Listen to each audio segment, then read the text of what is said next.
आज माझी खूपच धावपळ झाली बघा. तर मी, सक्षम आणि माझे मम्मी-पप्पा गावात चाललो होतो. तर बघा ही कोल्हापुरातील भाजी मंडई आहे. जे कोल्हापुरातले आहे त्यांना हा एरिया कोणता आहे तो समजेलच. तर बघा कोल्हापुरातील शाहू उद्यान बागेजवळ अशी रोज भाजी मंडई भरत असते आणि खूप मोठी मंडई आहे बघा. तर आम्ही थोडा भाजीपाला घ्यायचा होता, तो सुद्धा घेतला आणि त्याच्यानंतर बघा मला चटणी करायची आहे. तर त्यासाठीच मी बाजार आणण्यासाठी गेले होते गावात.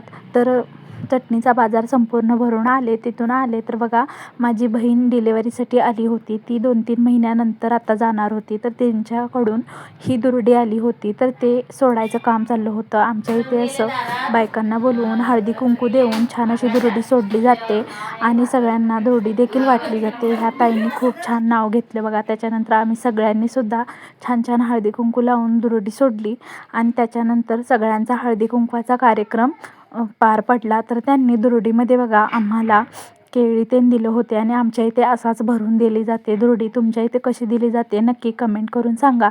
आणि मग ना दीदीच्या आमच्या जायची तयारी चालू झाली आणि मी आज नेहांशसोबत खेळले, कारण आता इथून पुढे किती दिवसांनी खेळणं होईल काही माहीत नाही त्याच्यामुळेच. आणि तिच्या बॅग वगैरे संपूर्ण पॅक करून घेतल्या. आणि आमच्याकडे असं पण असतं की बाळतीण जेव्हा जाते ना तेव्हा असं साखर दिली जाते, पाणी दिलं जातं आणि मगच बाळतिणीला निरोप दिला जातो.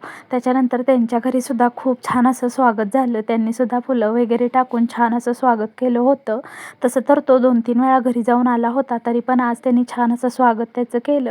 स्वामींच्या चरणाजवळ त्याला ठेवलं आणि तिथं सुद्धा दुर्डी सोडण्याचा कार्यक्रम झाला. आम्ही सुद्धा दुर्डी दिली होती, ती सुद्धा त्यांनी सोडली. छान छान जेवण केलं आणि असा संपवला आजचा दिवस.